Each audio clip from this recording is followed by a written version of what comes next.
Hindenburg की report में हुए खुलासे को लेकर देश भर में कांग्रेस पार्टी के बड़े नेताओं द्वारा ईडी दफ्तर के बाहर प्रदर्शन किया गया।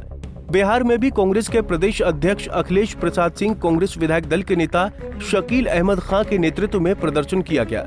गांधी मैदान में लगे गांधी प्रतिमा से ईडी कार्यालय तक कांग्रेस नेताओं ने प्रदर्शन किया। इस दौरान कांग्रेस नेताओं ने मांग की कि हिंडनबर्ग की रिपोर्ट में हुए खुलासे से सेबी के चेयरपर्सन और गौतम अडानी की मिलीभगत की जांच केंद्र सरकार जेपीएससी के माध्यम से कराए, साथ ही सभी डायरेक्टर को बर्खास्त कर उनकी गिरफ्तारी करे।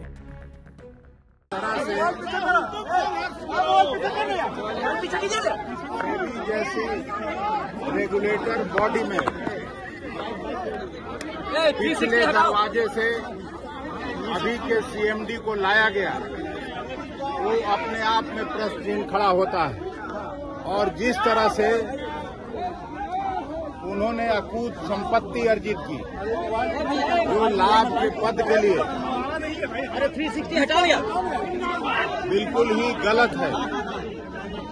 और हमारे नेता राहुल गांधी जी 2023 से लगातार सेल कंपनियों के 20,000 करोड़ रुपए का मुद्दा उठाते रहे हैं कि ये सेल कंपनियों के माध्यम से अदानी ने भारत में रेल, सेल, एयरपोर्ट, पोर्ट की जो खरीदगी की है उसकी जांच होनी चाहिए। और जब सेबी के चेयरमैन का रोल भी संदेह के घेरे में है तो उनको न केवल बर्खास्त करना चाहिए बल्कि उनको सलाखों के पीछे जाना चाहिए। ये सवाल लेकर आज कांग्रेस पार्टी पूरे हिंदुस्तान के सभी प्रदेशों में प्रोटेस्ट मार्च कर रही है और इसको हम लोग इशू बनाएंगे देश की जनता के सामने कि किस तरह से शेयर्स में देश की जनता का लाखों करोड़ रुपया डूब गया और वो पैसा गरीबों को वापस मिलना चाहिए, न कि अदानी जैसे अरबपति लोगों को बिजनेस करने की उस पैसे से छूट मिलनी चाहिए। इसी को लेकर आज बिहार कांग्रेस पार्टी ईडी दफ्तर में ज्ञापन देने जा रही है।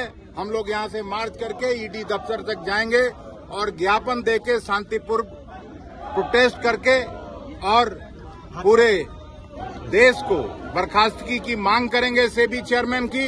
कांग्रेस नेता ने कहा कि यदि केंद्र सरकार ईडी के अधिकारी ऐसा नहीं करते हैं तो हमारा प्रदर्शन देश भर में जारी रहेगा। हम जनता की अदालत में जाएंगे और बताएंगे कि केंद्र सरकार एक उद्योगपति और बड़े अधिकारी को कैसे बचा रही है। आप सभी जानते हैं एआईसीसी ने फैसला लिया, खड़गे साहब और राहुल जी के नेतृत्व ने फैसला लिया कि जिस तरह से हिंडनबर्ग का रिपोर्ट आया है उसके बाद भ्रष्टाचार का जिस तरह का खुलासा हुआ है, हमारे नेता राहुल गांधी जी 2023 से ही इस सवाल को उठाते रहे हैं कि किस तरह से 20,000 करोड़ रुपया सेल कंपनियों के माध्यम से अदानी के अकाउंट में आया, किस तरह से अदानी का शेयर प्राइसेज नीचे गया। अदानी के शेयर प्राइसेज में केवल अदानी का पैसा नहीं था, केवल बड़े लोगों का पैसा नहीं था, बल्कि उसमें देश के करोड़ों गरीब जनता का पैसा था। करोड़ों अरबों रुपया उनका बर्बाद हुआ।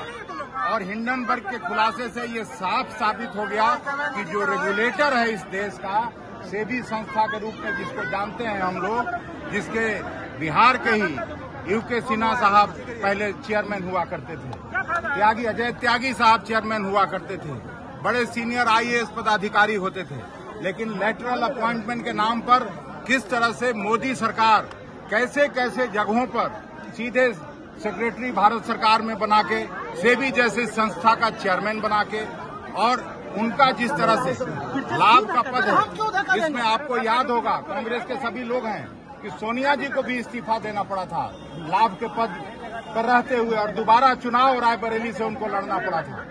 तो ये क्या चीज है भाई कि ये नहीं हटेंगी, नहीं हटेंगे, इनको तुरंत बर्खास्त किया जाना चाहिए। ईडी दफ्तर के पास पहुंचे कांग्रेस विधायकों और सुरक्षा कर्मियों ने रोका। कांग्रेस नेताओं ने जिला अधिकारियों को मेमोरेंडम देकर अपनी बात रखी है। ईडी दफ्तर के अंदर कांग्रेस नेता को क्यों नहीं जाने दिया गया, जिसको लेकर सुरक्षा में तैनात मजिस्ट्रेट ने बताया कि ईडी के अधिकारी कोई भी नोटिस नहीं लेते हैं, उन्हें जिला अधिकारी के माध्यम से भिजवाया जाता है। इसलिए हम लोगों ने कांग्रेस नेताओं की मांग वाले पत्र को ले लिया है और जिला अधिकारी को भेज दी है। पटना से अभिषेक कुमार सिंह की रिपोर्ट।